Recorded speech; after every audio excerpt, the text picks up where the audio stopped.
There is a voice inside you, not a whisper, not a murmur, but a roaring truth that the world tried to quiet.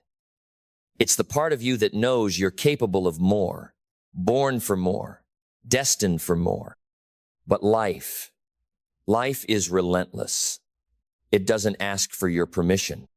It throws its weight against your dreams, tests your resolve, seduces you into mediocrity with comfort, excuses, and the illusion of tomorrow. But a winning attitude, that inner fire, is not inherited. It is forged, built, hammered into place through the daily discipline of refusing to be average. See, winning is not something you stumble into. It's something you decide. Something you carve into the fabric of your character like a sculptor, chiseling away at raw stone until greatness is revealed underneath.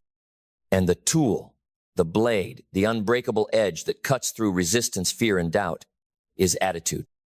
A winning attitude isn't about pretending everything is fine. It's not blind optimism. It's not fake smiles and Instagram quotes. A winning attitude is the audacity to rise when you've been broken. It's the steel spine of belief when no one claps for you. It's showing up when you're exhausted, moving forward, when the road is uphill, and doing what's right even when it's invisible to the world. It begins in the mind. Mindset is not a luxury. It's your foundation. Your attitude towards the day decides whether the hours become bricks or burdens, whether you build something or break under pressure. Your mind will either be your prison or your power plant. It will grow weeds or grow wealth. And the deciding factor is not talent, it's intention. Every morning you wake up, you're handed a blank check from life. What you write on it is up to you. Some cash it in with purpose, some tear it up with doubt. You must learn to speak life into your day before the world speaks death into your dreams. The first habit of a winning attitude is simple to say, rare to master. Guard yourself. Talk like your life depends on it, because it does. Words are seeds and your mind is fertile soil. What you say to yourself, about yourself, when no one is watching, that is the script that plays in the theater of your destiny. Losers rehearse pain. Winners rehearse power. The average person talks themselves out of greatness 10 times before breakfast. But the winner, the real winner, speaks victory into existence. They say, I don't care how I feel. I decide who I am. They say, I may not be there yet, but I'm on the path. I'm in the fight. They understand that the world does not respond to what you wish for. It responds to what you believe you're worthy of. But belief is not magic. Belief is built.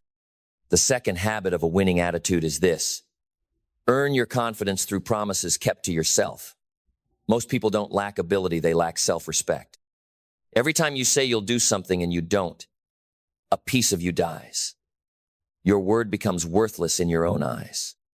But every promise kept is a brick in the fortress of identity. When you say, I'll do it, and you actually do, especially when it's hard, you become unstoppable. Not because it gets easier, but because you no longer negotiate with your weakness. It's easy to dream when you're comfortable. It's easy to talk when there's no sacrifice. But a winning attitude is built in the trenches, built on early mornings when no one sees, built on pushing the plate away, lifting the weight, making the call, writing the page, showing up when no one would blame you for staying down. The third habit is clarity of vision. You can't win a race you haven't defined. And too many people wander through life like it's a waiting room, waiting for permission, waiting for the right moment, waiting to feel ready. But you will die waiting. The winner doesn't wait. They don't need all the answers. They just need the direction and the decision. They write down the vision. They stare at it daily. They craft it in detail. Not vague hopes, but vivid clarity. Because what you focus on, you move toward. What you stare at long enough, you become. Clarity creates momentum. And momentum is more powerful than motivation. Once you know what you want, you don't wait to feel like it. You act like it. You move with purpose. You eliminate distraction. You stop negotiating with mediocrity. You stop chasing people who don't believe in the fire burning inside you. The fourth habit is obsession with growth. Not perfection, not comparison, growth. See, winners don't just do what works. They become obsessed with what could be better. They study themselves like a craftsman studies his tools. They break down their days, their actions, their thoughts. They reflect. They adjust. They outgrow. You can't take the same mind into the next level of your life. The attitude that gets you started will not be enough to keep you climbing. You will need more awareness, more humility, more hunger. You will need to admit that what got you here won't get you there. You must become addicted to progress, to the feeling of sharpening yourself. Winners don't fear being wrong, they fear staying wrong. They don't protect ego, they destroy it in the fire of truth. Every day is a test, every moment is feedback, every mistake is a message, and the winning attitude reads that message loud and clear. I must evolve, or I will evaporate. The fifth habit is choosing pain with purpose over pleasure with regret. The world tells you to chase ease, to follow your feelings, to do what's comfortable. That's why most people never become what they were meant to be, because they choose the easy wrong over the difficult right. But winners, they are different. They don't avoid pain. They select it. They schedule it. They use it. Pain is the entry fee to all strength. And the truth is, you're going to suffer either way, the pain of discipline or the pain of regret. But only one of them sharpens you. Only one of them adds value to your character. The other steals years from your life. You can train when you don't feel like it or break down because you didn't. You can study when it's boring or pay the price for being unprepared. You can have hard conversations now or drown in silent resentment later. The difference between winners and losers isn't luck. It's what pain they're willing to face and for what outcome. You must become dangerous not to others, but to your own excuses, lethal to your procrastination, a threat to your laziness. And that kind of fire comes from the sixth habit, living with purpose, not preference. Most people live emotionally. They do what they feel like doing. They're slaves to their moods, victims of their environment, hostages of convenience. But winners live by standards. They are not ruled by how they feel. They are ruled by who they decided to become. They've defined their purpose so clearly, so powerfully, that it overrides excuses, distractions, and comfort. Purpose makes pain irrelevant. Purpose gives suffering meaning. Purpose is the jet fuel for resilience. And purpose isn't found. It's forged. In silence. In solitude. In seasons where no one claps and everything feels uphill. You sit with yourself and you ask, what am I really building? Who am I doing this for? What does my life say about what I value? Because if your life doesn't align with your answers, you don't have purpose. You have poetry. And poetry won't save you when life breaks your back and demands to know what you're made of. You need vision. You need values. You need a WHY so deep it silences every excuse before it escapes your lips. And from that purpose flows the seventh habit, discipline without negotiation. Discipline is the bridge between potential and power, between who you are and who you could be. But let's be honest, discipline is not sexy, it's not glamorous, it's repetition, it's the grind, it's doing it again and again when the novelty wears off, when no one is clapping. When the results are still invisible, it's boring to the world but beautiful to the winners. Winners don't ask, do I feel like it? They say, this is who I am. Discipline is identity in motion. It's self-respect in action. It's the armor against mediocrity. And the truth is, success doesn't go to the smartest, it goes to the most consistent. Not the person who can give 100% once, but the one who gives 85% every damn day. You train your attitude like you train a muscle. You don't skip reps just because the gym is empty. You don't break your diet just because no one is watching. You don't abandon your goals because you're tired. You execute. You rise. You honor the standard you set, not because it's easy, but because it's required. Because once you understand what's required, everything else becomes irrelevant. Not how you feel, not what the crowd thinks, not what's trending, what's required. That is the standard. And the eighth habit, the one that keeps this fire from burning out, is this: radical responsibility. Winners don't point fingers. They point thumbs. They don't say, why is this happening to me?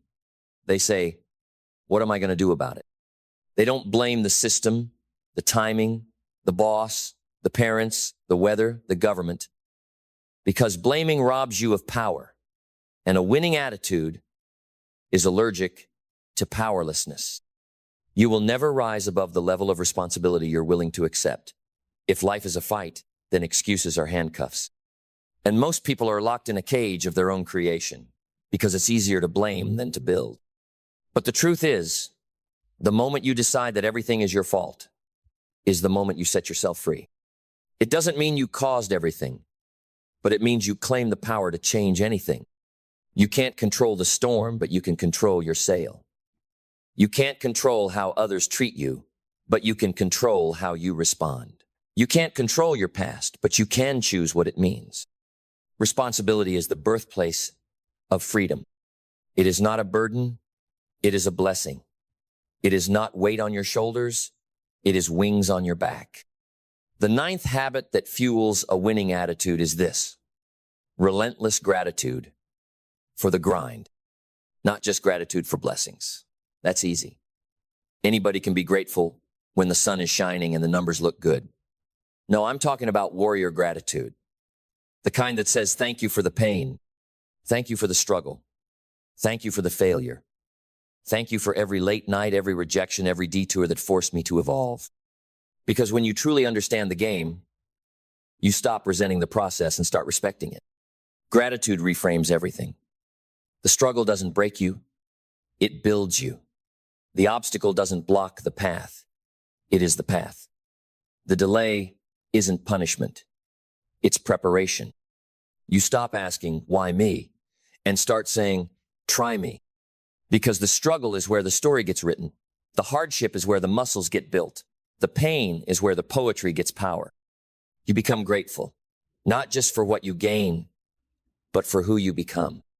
And this is what unlocks the final habit. The 10th and final trait of a winning attitude: aggressive adaptation. Because here's the truth. Life doesn't care how prepared you were. It will still hit you sideways. It will still shift the rules. It will still test your flexibility. And if you're rigid, you will snap. If you're stuck in your ways, you will be left behind. Winners adapt like water. They move around, over, through. They bend without breaking. They pivot without losing the vision. They evolve. They iterate. They transform. Because they understand it's not the strongest that survives. It's the one most willing to change. A winning attitude is never stagnant. It's fluid. It flows. It listens. It learns. It recalibrates. You get knocked down? Good, now get up differently. Your plan didn't work? Fine now, make a better one. The world changed? Perfect, so will you. There is no scenario that breaks you, only scenarios that build new versions of you. Because that's what this is really about. Not just success, not just winning, but transformation. Becoming the kind of person who no longer negotiates with fear, who doesn't shrink to fit comfort, who doesn't apologize for their drive, who walks into rooms and doesn't need to explain why they belong there. It's about becoming the version of yourself that doesn't flinch when tested, that doesn't fold under pressure, that doesn't need to be pushed because they pull themselves with vision, with fire, with relentless hunger. It's about building a life that screams excellence, not because you had it easy, but because you were willing to do what most won't. And it all starts with your attitude. So rise. Speak power into your life. Keep your promises to yourself. Write the vision. Chase the growth. Choose meaningful pain. Live by purpose. Discipline your mind. Own your reality. Thank the storm. Adapt with joy. And when the world looks at you, let them see a human forged in fire. Let them see what it looks like to win from the inside out. Let them see someone who didn't just hope, they decided. Let them see you and remember who they were born to become. Because that's what your attitude does. It doesn't just change your world, it radiates. It pulls others into orbit. It commands respect, not through noise, but through presence. You walk into a room differently when your soul is aligned with your standards. You look people in the eyes differently when you've earned your own respect in the dark. You don't have to shout when your life speaks for you. And let's be clear, there will be days when the fire is low, days when doubt creeps in like a fog, days when the mirror reflects fear instead of faith. But this is when the real ones are revealed. Because a winning attitude isn't about feeling like a champion. It's about acting like one, especially when you don't. You fight through the fog. You move through the mess. You take one more step, even if it's on bruised feet and borrowed strength.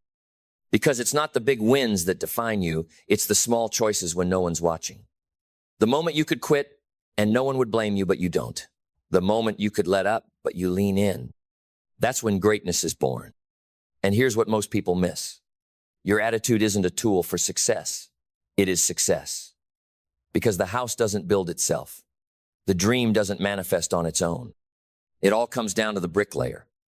The one laying down discipline after discipline, belief after belief, morning after morning with zero applause. So lay the brick. Lay it when you're tired. Lay it when you're discouraged. Lay it when no one believes. Because one day, maybe not today, maybe not tomorrow, you'll look up and realize you're standing inside something that others only talk about. You'll realize that the fortress wasn't luck. It wasn't talent. It wasn't handed down.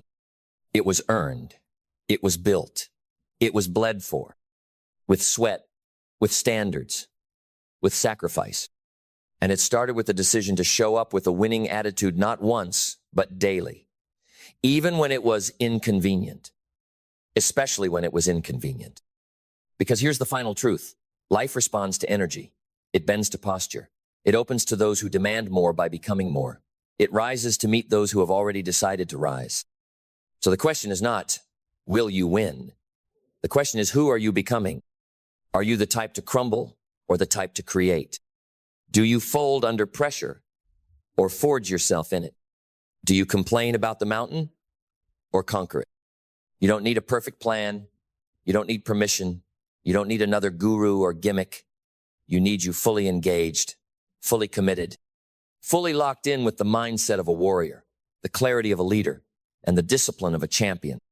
Because when the world sees that version of you, they'll call it inspiration. But you'll know the truth. It wasn't luck. It wasn't magic. It was your attitude sharpened, shaped, and strengthened every single day.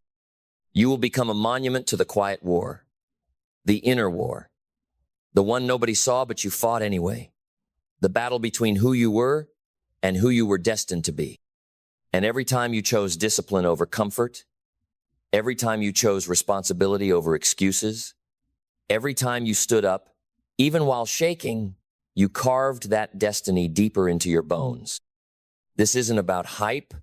This isn't about some sugar-coated version of motivation. This is about self-respect. This is about becoming the kind of person you would follow into fire. The kind of person whose life screams, I paid the price. I did the work. I didn't just want it. I earned it. And that changes everything. You walk differently when you know what you've conquered. You speak differently when your words are backed by experience. You show up differently when your confidence comes from scars, not just affirmations.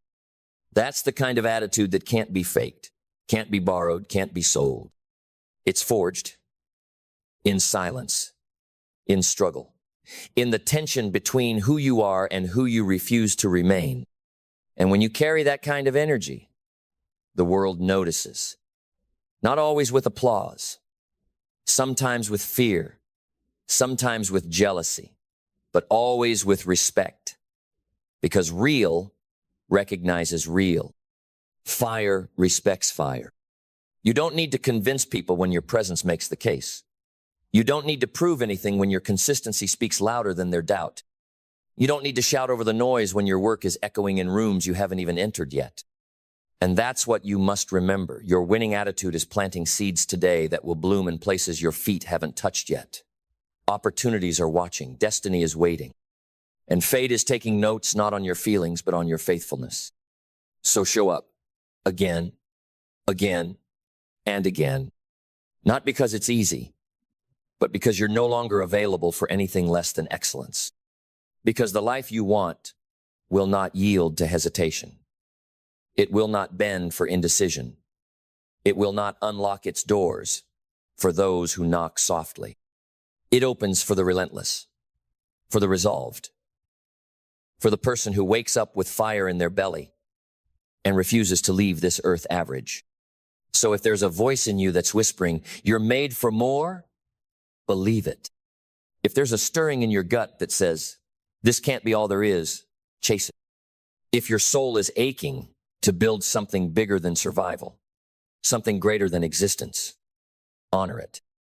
Because that's not delusion, that's destiny knocking. And your attitude is the key. The way you think, speak, act, believe, persist it, is either building the ladder to your next level or the cage to your current one. So ask yourself, what am I allowing? What am I tolerating? What am I becoming through my choices? Because every attitude you feed becomes a habit.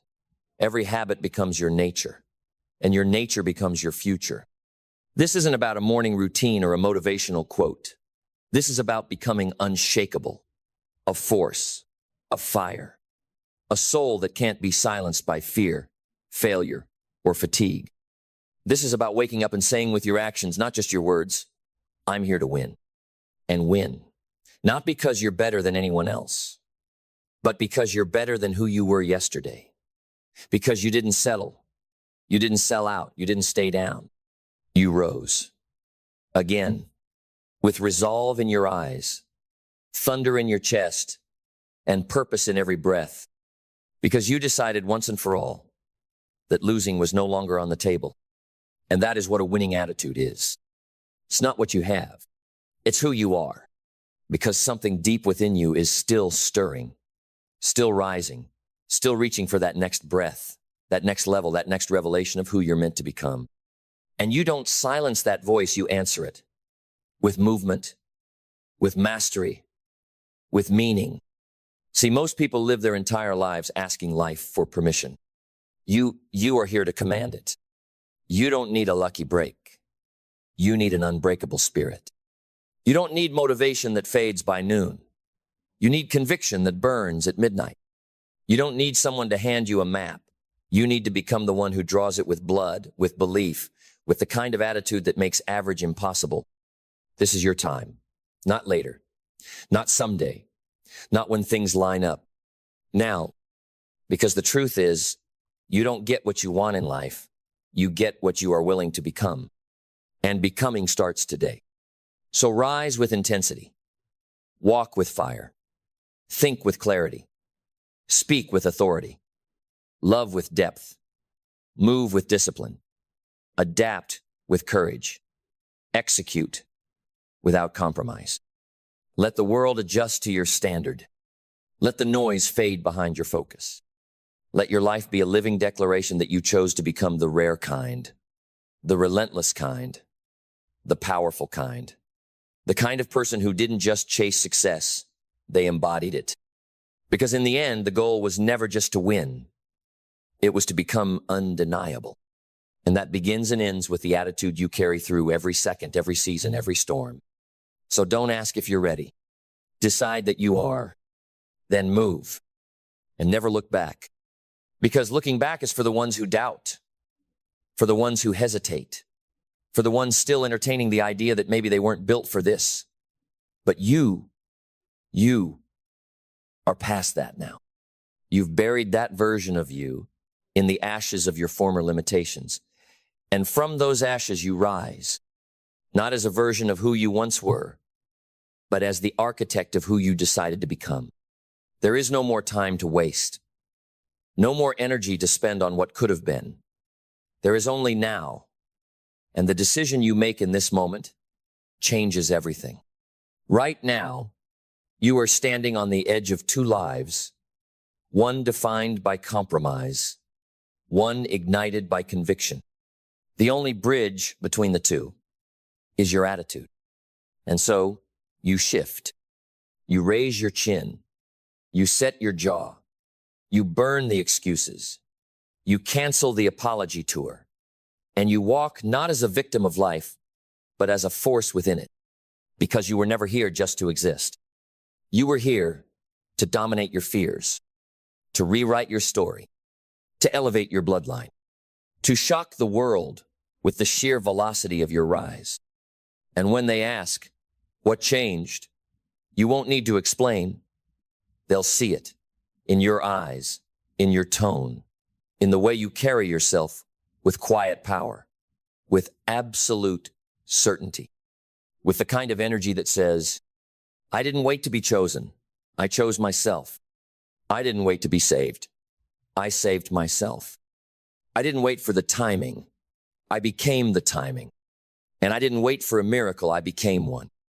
This is the level, the one where nothing is accidental, where your actions scream louder than intentions, where the grind is no longer about goals, it's about identity. You don't work hard to get something, you work hard because it's who you are, because you refuse to be the kind of person who sleeps on potential, wastes, gifts, or plays small in a universe designed for expansion. You refuse to let your life be a cautionary tale. So from this moment forward, every move you make is sacred. Every step is a statement.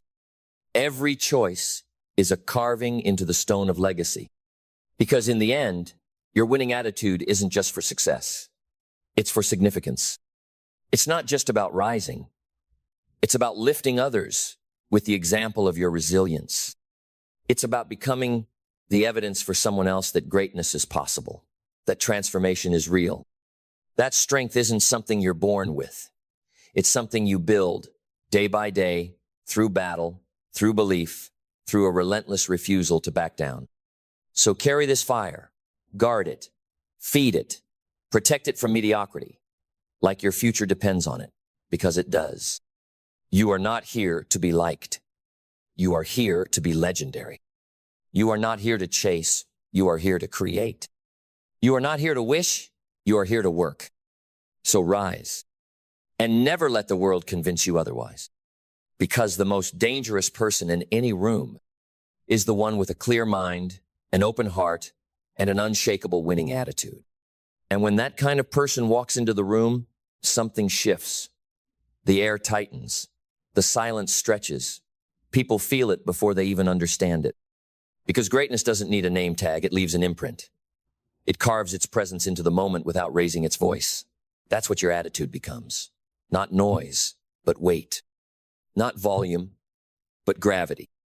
And while others still doubt themselves, still wait for signs, still search for some outside validation, you're already in motion, already creating, already commanding your space, not with arrogance, but with absolute inner alignment.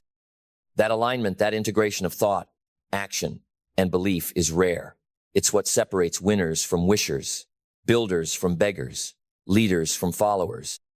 Because when your attitude is right, you don't chase opportunities. You attract them. You don't need to plead for recognition.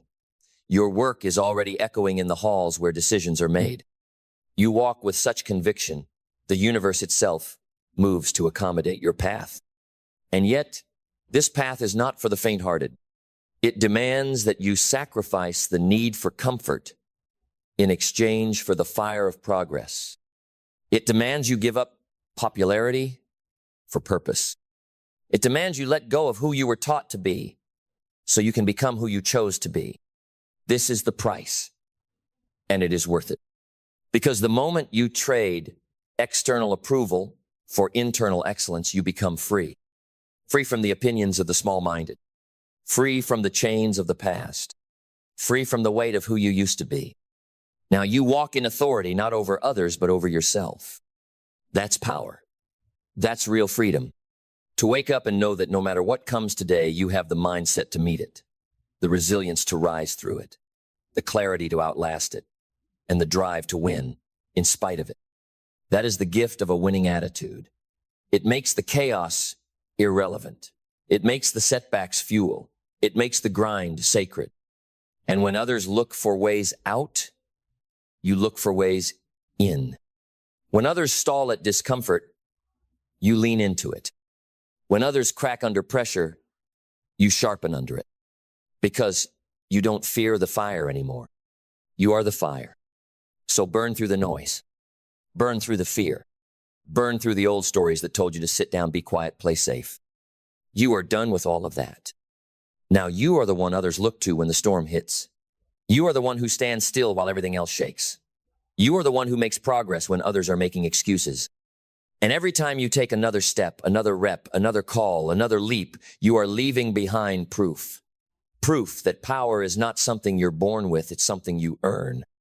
Through intention, through repetition, through an attitude that refuses to accept anything less than greatness. You were never meant to blend in.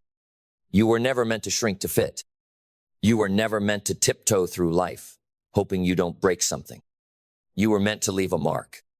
You were meant to walk through walls that others call permanent. You were meant to carry the kind of energy that speaks louder than credentials, louder than appearance, louder than background.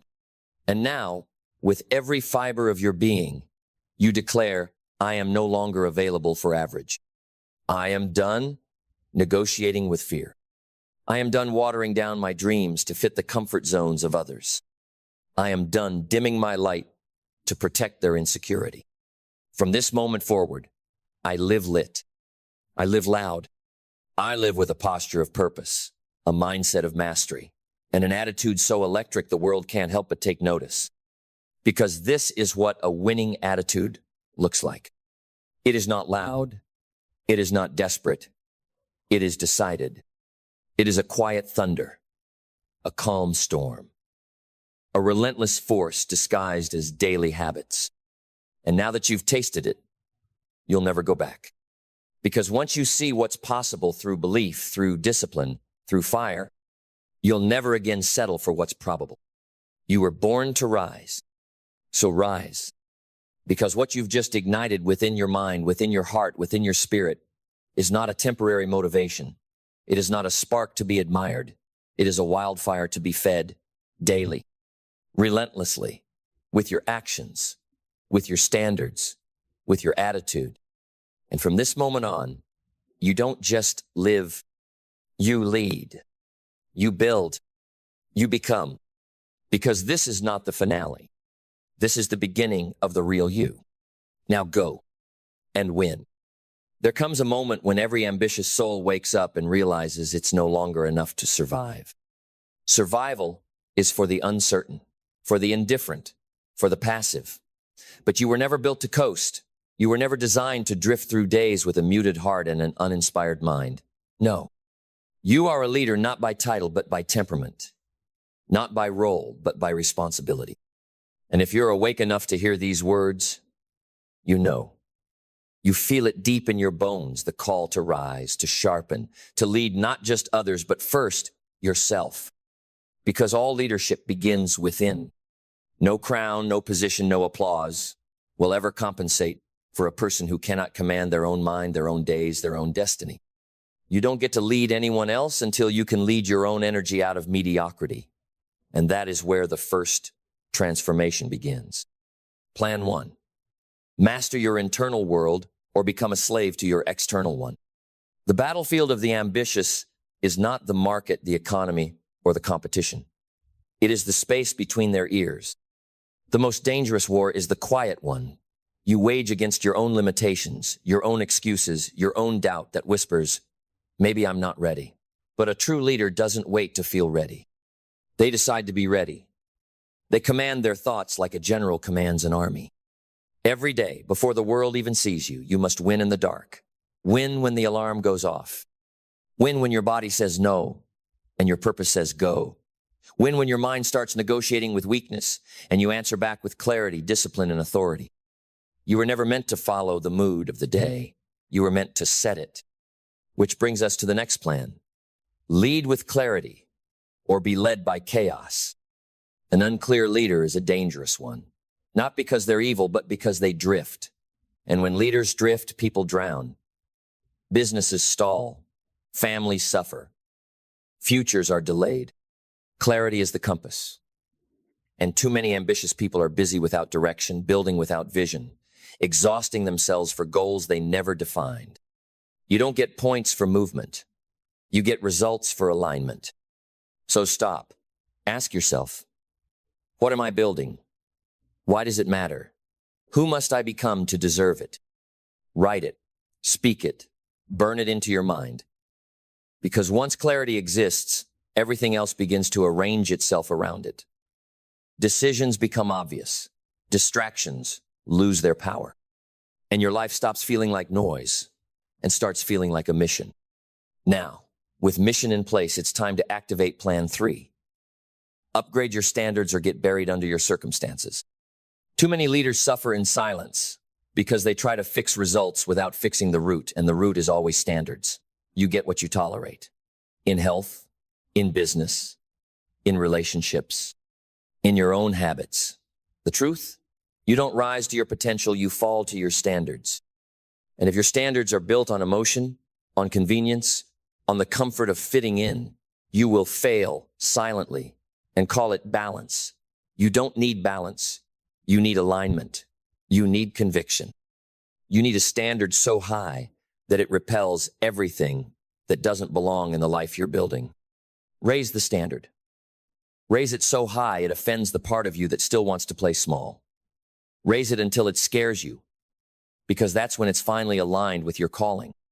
Then enforce it. Not once, not when it's easy, but daily, until it becomes identity. And once your identity is anchored in power, it's time to activate the fourth plan.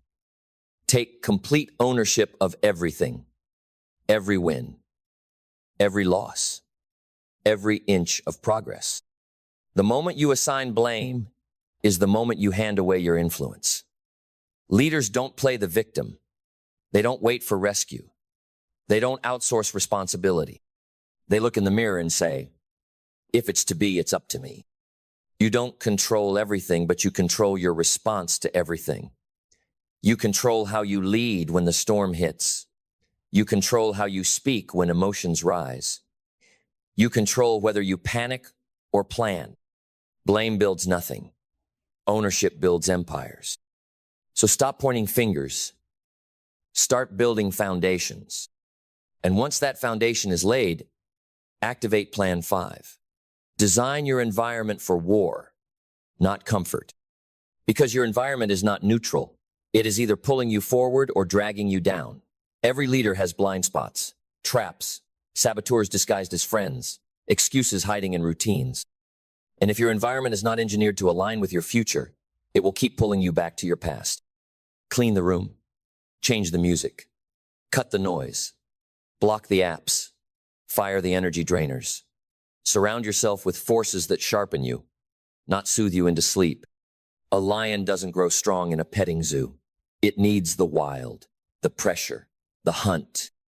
You are not here to be coddled. You are here to conquer. Now you're ready for Plan 6. Move with urgency. Live like your legacy depends on the next decision, because it does. The clock is not your friend. It is your rival. And every second you waste pretending you have time is a second you will beg for when the clock runs out. Leaders don't wait. They initiate. They understand that someday is code for never. They don't need permission. They need a reason. And if your reason is big enough, the resistance will never be strong enough to stop you. Stop sitting on ideas. Stop waiting for signs. Move. Make the call. Start the draft. Launch the product. Send the message. Ask the question. Raise the standard. Cut the dead weight. You are not here to manage time. You are here to maximize it. So rise. Begin. Execute like your life depends on it, because it does. Because the distance between where you are and where you could be is not measured in miles, it's measured in moments. The moments you act versus the moments you delay. The moments you choose courage over comfort. And that brings you to Plan 7. Trade comfort for capacity. Every ambitious leader must come to terms with this truth. Comfort is the enemy of growth. The very thing you crave, ease, rest, safety, is the very thing that will kill your edge if you're not vigilant. Capacity, not comfort, is the currency of greatness. And the only way to expand it is to stretch. You stretch through early mornings. You stretch through hard conversations. You stretch by saying no when it's easier to say yes. You stretch by doing one more rep, writing one more line, pushing through one more obstacle, not because you feel like it, but because you're committed to becoming the kind of person who can carry what the future demands. Leadership is not about preserving what you have. It's about preparing for what you're building. And that kind of preparation demands. Plan 8. Discipline your attention like your future depends on it, because it does. Focus is the superpower of the modern world. In a sea of distractions, the leader who can sit in stillness, lock in on a task, and execute without splintering their mind wins. Because attention is not just mental, it's spiritual. Where you place your focus is where you place your faith. You become what you consistently look at. So audit your inputs, clean your feed, turn off the noise, close the tabs. Protect your energy like royalty protects a throne, because what sits in your mental kingdom will determine the quality of your empire. And once your focus is sharpened, you activate Plan 9. Design your habits for your identity, not just your goals. Goals are great, but they are outcomes. Habits are identity, the system that keeps you consistent when motivation disappears, when the applause stops, when it's just you, the silence, and the standard you said you'd live by. You don't rise to what you say, you rise to what you repeat. And if your daily systems are built for average, no amount of ambition will save you from eventual mediocrity. So build routines that match the future you. Wake like they wake. Train like they train. Study like they study. Execute like they execute. Show up like your dream self already exists, and one day you'll look up and realize they do. And from identity flows, Plan 10. Play long but move fast. Real leaders think in decades, not days. They're not chasing dopamine. They're building dynasties. But don't confuse long-term vision with slow movement. Just because your eyes are on the mountaintop doesn't mean your feet should drag. Move quickly on ideas. Pivot with agility. Execute at the speed of belief, because what you delay, you train your brain to distrust. Speed is not recklessness, it's readiness. It says, I'm not waiting for things to be perfect. I move because I know who I am. And when you move with speed and think with legacy, you step into the space of the elite, the ones who not only build, but outlast, which leads directly to Plan 11. Fortify your resilience before the storm comes. The question isn't if adversity will hit, it's when. And when it does, the leader doesn't panic. They pivot because they've built their foundation on truth, not trends. On principles, not popularity. You build resilience by confronting small discomforts daily so that when the big ones come, you don't crumble. You've already rehearsed the resistance. You've already stared failure in the face and said, you don't define me, you refine me. Tough times don't build character. They reveal it. And only the disciplined will stand when the winds rise. So you prepare now, not later. You prepare through mindset, through systems, through strong people in your corner who call out the champion in you when you forget it's there. And as resilience hardens your resolve, you ignite Plan 12. Surround yourself only with those who reflect your future, not your past. There is no neutral energy in your circle. Every conversation is either fueling your fire or feeding your fear. Every person is either echoing your purpose or diluting your identity. As a leader, you must protect your circle like a sacred chamber.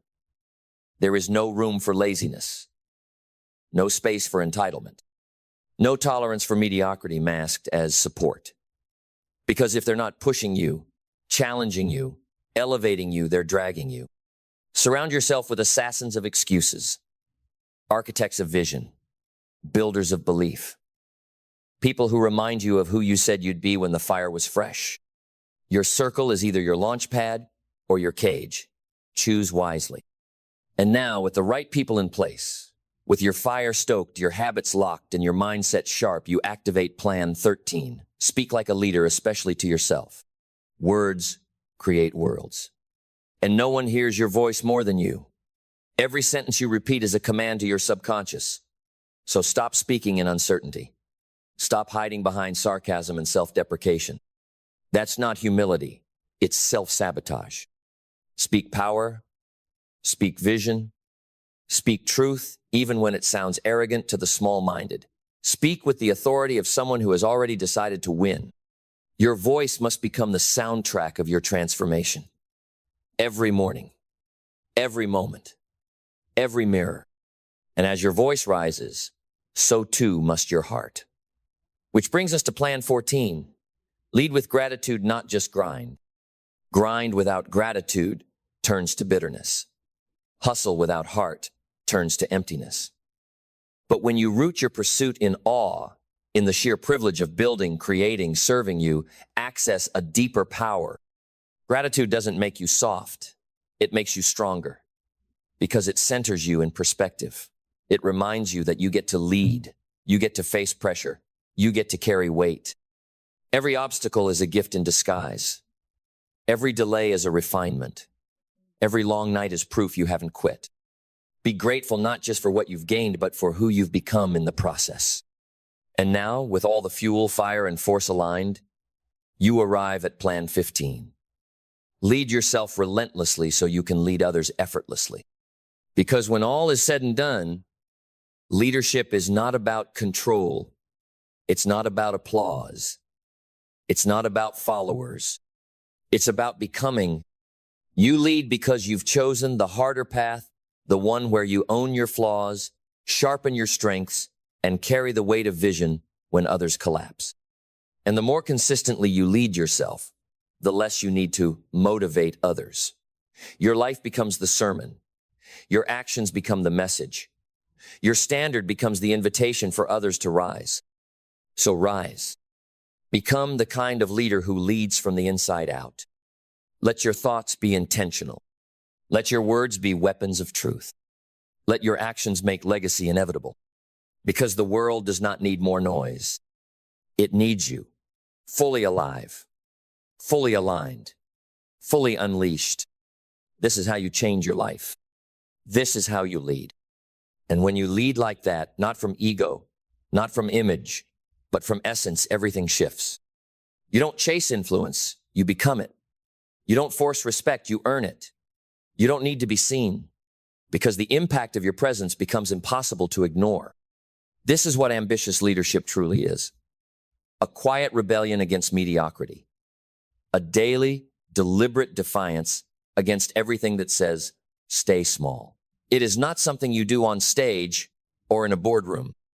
It's what you do in the silence when no one is watching and no one is clapping. It's waking up earlier than your doubt. It's outworking your fear. It's sharpening your soul while others scroll. It's building what they can't see, so one day they stand in awe of what you refuse to quit on. Because ambition without structure is anxiety, and leadership without personal mastery is just noise. But you are not here to echo. You are here to initiate. So now, you lead with legacy in mind. You stop reacting to life and start architecting it. You create space in your calendar for the things that matter. You build systems that protect your peace and multiply your purpose. You stop explaining yourself to people who haven't earned access to your vision. And you rise not just in results, but in resonance. Your presence begins to speak louder than your profile. Your consistency becomes your credibility. And your attitude becomes your authority. This is what the world will see. But the world will never know the sacrifices made in silence, the prices paid in private, the inner battles you won while smiling on the outside. But you'll know, and that's enough. Because real leaders don't need constant praise, they need constant purpose. You are building something far beyond what the eye can see. A legacy, a movement, a ripple that will echo for generations, not just because of what you achieved, but because of who you chose to become. So as you walk back into your day, head high, eyes sharp, energy focused, remember this. You are not waiting for a moment. You are the moment. You are not hoping for a shift. You are the shift. You are not just dreaming of a better future. You are becoming the kind of leader who will build it. And when they ask how you changed your life, you won't give them a list. You'll just smile and live it. Because nothing is louder than a life lived in full alignment. No speech, no strategy, no social media post can rival the quiet power of a human being who embodies what they speak, who owns what they believe. who executes what they once only imagined. That's who you are now. You don't just talk about greatness, you build it. Brick by brick, standard by standard, day by day. While others chase shortcuts, you chase mastery. While others seek comfort, you seek clarity. While others want recognition, you demand responsibility. Because you know deep in your bones that leadership is not about being in front. It's about being solid. It's about being the one who can't be moved when the storm hits, the money dips, the team falters, the world changes. It's about becoming the constant in a world of variables. A pillar of principle, a symbol of consistency, a force of nature that doesn't flinch when tested. That is your new identity, not built in one day, but reinforced, refined, and revealed through every decision made with intentionality. So every time you wake up, remember, you're not just waking to tasks. You're waking to testimony. You're not just building a life. You're building a legacy of example. You're not just a person doing the work. You are the proof that discipline wins, that purpose speaks louder than fear, that ambition aligned with integrity can move mountains. Because you were not sent here to replicate, you were sent to resonate. And when your life resonates with truth, with vision, with impact, the world shifts, not because you told it to, but because your presence made it undeniable. So walk boldly, speak clearly, act decisively, forgive quickly, love deeply, move fiercely, and never again ask the world for permission to lead. You already did that when you decided to change your life. And now you're unstoppable. Because the moment you became unstoppable wasn't when they saw you succeed, it was when you refused to surrender in silence. When you picked yourself up, bleeding and bruised, and whispered, "I'm not done." That is the fire they won't understand. That is the edge they cannot imitate. That is the reason you will rise while others stall, because your ambition is not shallow. It is rooted in depth, in pain transformed into power, in vision shaped by fire. You stopped needing applause the day you discovered your assignment. And now, you don't need hype to move. You need only your word. You said you would rise, and you are rising. You said you would lead, and you are leading. You said you would become the kind of person you once only dreamed of, and now you're staring at the blueprint, hammer in hand, building it brick by brick. Let the world call it extreme. Let them call it obsession. Let them call it too much. You call it necessary. Because when you look at your future, the one you are forging with sweat, vision, and sacrifice, you see something they don't.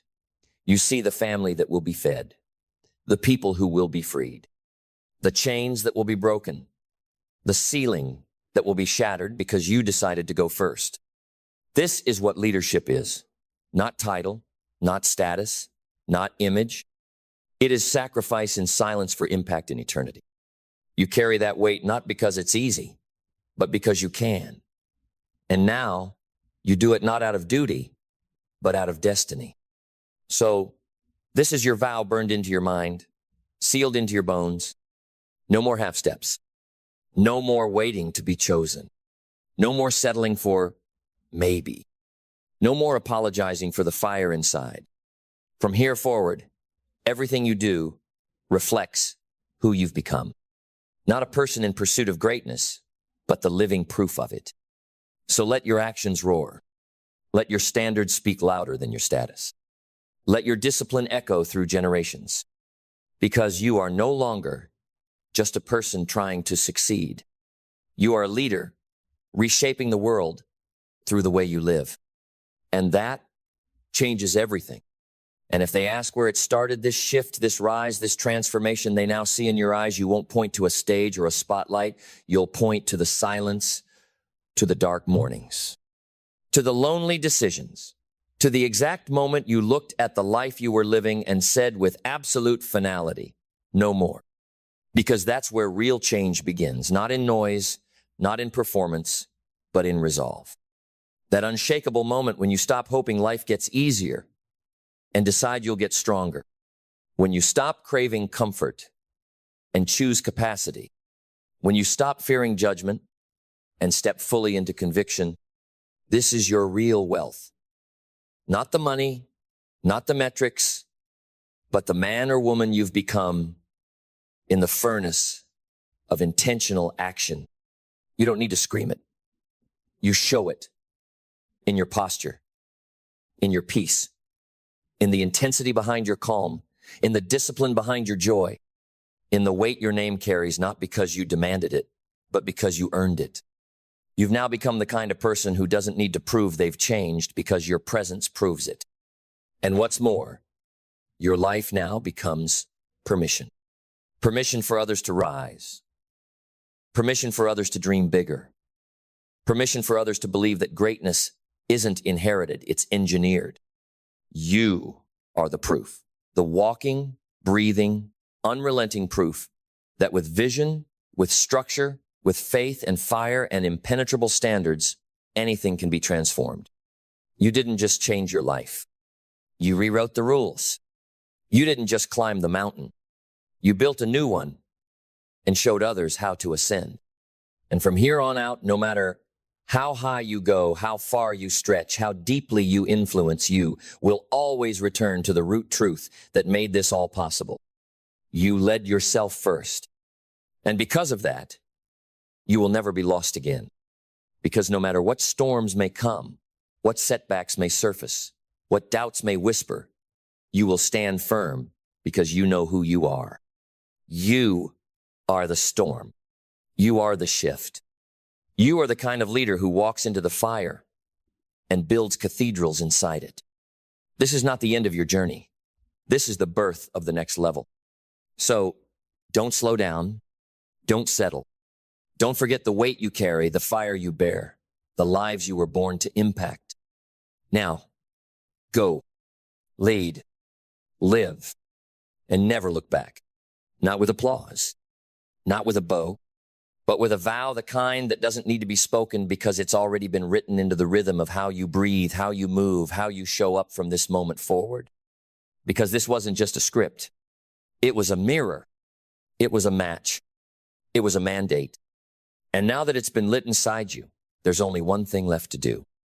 Lead your life like it's the only one bold enough to break the mold. Because it is. And you are.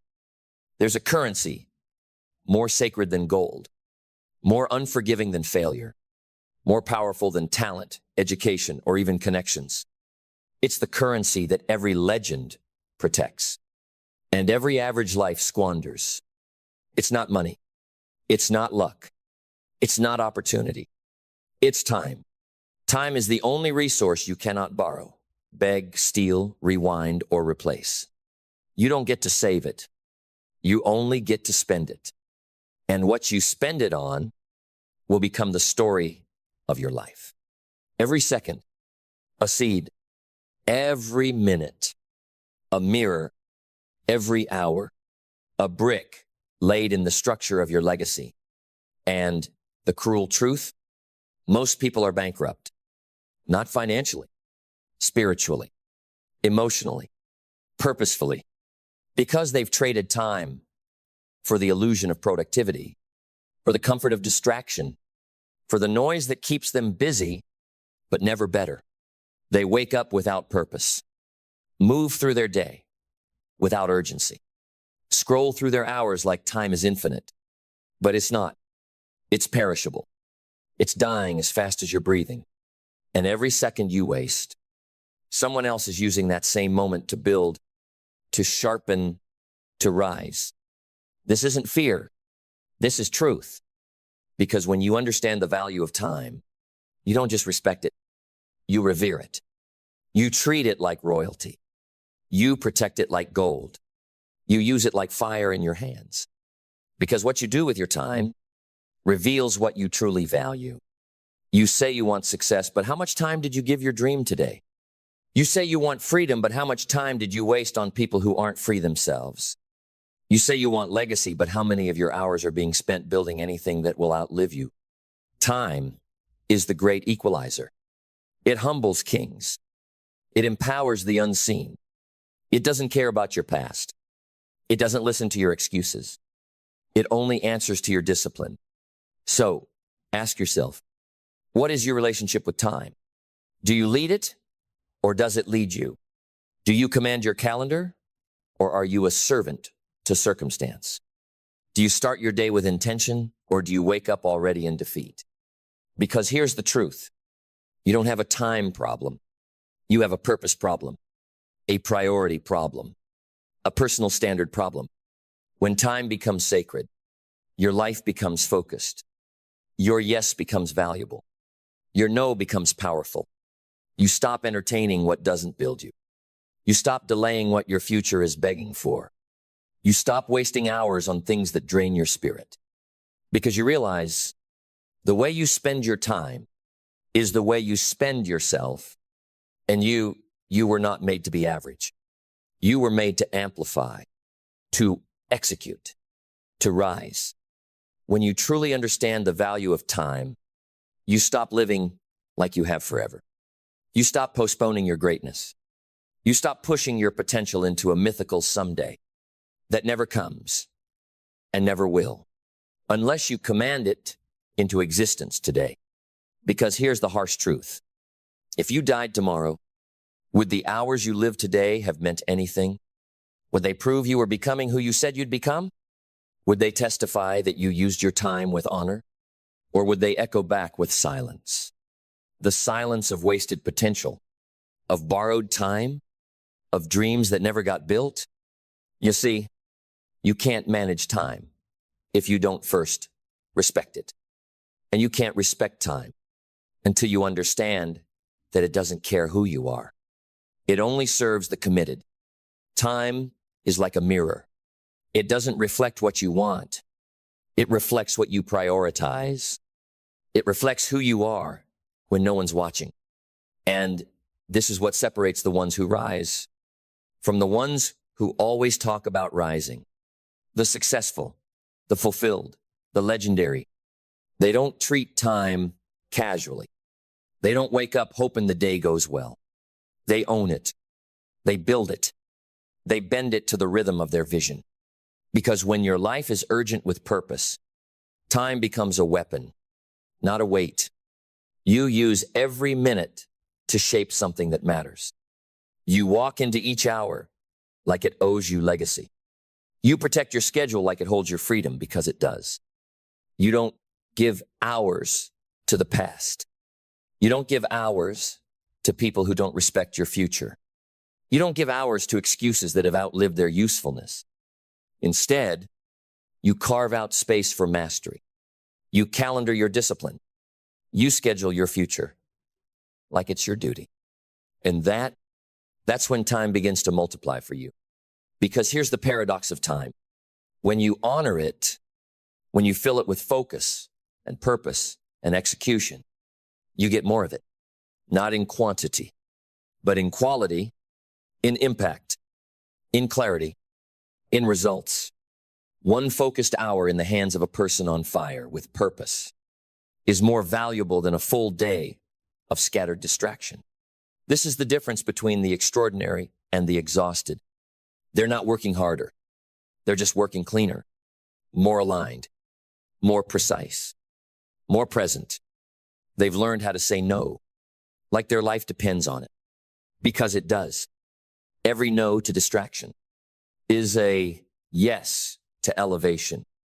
Every no to nonsense is a yes to your name being written in history. So ask yourself, what are you giving your hours to? What is your time feeding? What is your time creating? Because time is not just passing, it's taking shape. And what it becomes is up to you. Then stand tall, because this is the moment where your life pivots. Not next week, not when it's convenient. Now, because if you've truly understood anything up to this point, then you know this isn't about clocks. This isn't about to-do lists or productivity hacks. This is about honor. Honor for your calling. Honor for your mind. Honor for your one and only life. You see, the value of time is not found in how fast you can check off tasks. It's found in how deeply you can live each moment, how present you are in the creation of your future, how willing you are to pay the price today so you never have to beg tomorrow. Time is your teacher, your mirror, your currency, and your test. And every day you wake up with breath in your lungs. You are being asked one question: what will you do with me? That question comes with no warning, no negotiation, and no refund. You don't get to pause the clock until life feels fair. You don't get to rewind it just because you weren't ready. You don't get to fast forward to the good parts. But you do get to decide what you build with it. You do get to control what goes on your schedule. You do get to lead your hours like a king leads an army. That means no more killing time, no more wasting time, no more casual afternoons that bleed into purposeless nights. Every minute matters, because every minute is a vote. A vote for the life you want, or a vote for the life you're tolerating. You say you want greatness? Prove it with how you spend your mornings. You say you want peace? Show it by what you no longer allow into your mental space. You say you want legacy? Then honor your hours like the generations after you depend on it. Because they do. You don't get rich by working harder. You get rich by valuing time more than money. You don't build success by adding more. You build it by cutting what doesn't matter. And you don't create freedom by avoiding the clock. You create it by leading it, owning it, becoming the kind of person who uses time with surgical precision. And here's the final truth, the one that either breaks you or builds you. Your time is running out. Every minute is gone. Every breath spent. Every excuse stealing the only thing you can never get back. So stop waiting for the perfect plan. Stop waiting for motivation. Stop waiting for life to slow down and finally give you time. It won't. You make time. You declare war on distraction. You execute with clarity. You live so intentionally that time itself begins to bend in your direction, because that's what happens when your life is led with purpose. That's what happens when you decide right here, right now, that every day from this moment forward is a day you own, a day you build, a day you live fully aware that this moment is priceless and you're done letting it slip away. Let the world keep rushing. Let the clock keep ticking. Let others waste their hours in noise. But you move in clarity. You act with reverence. You rise with rhythm, and you lead your life like time is your most sacred resource, because it is. And now you know exactly what to do with it.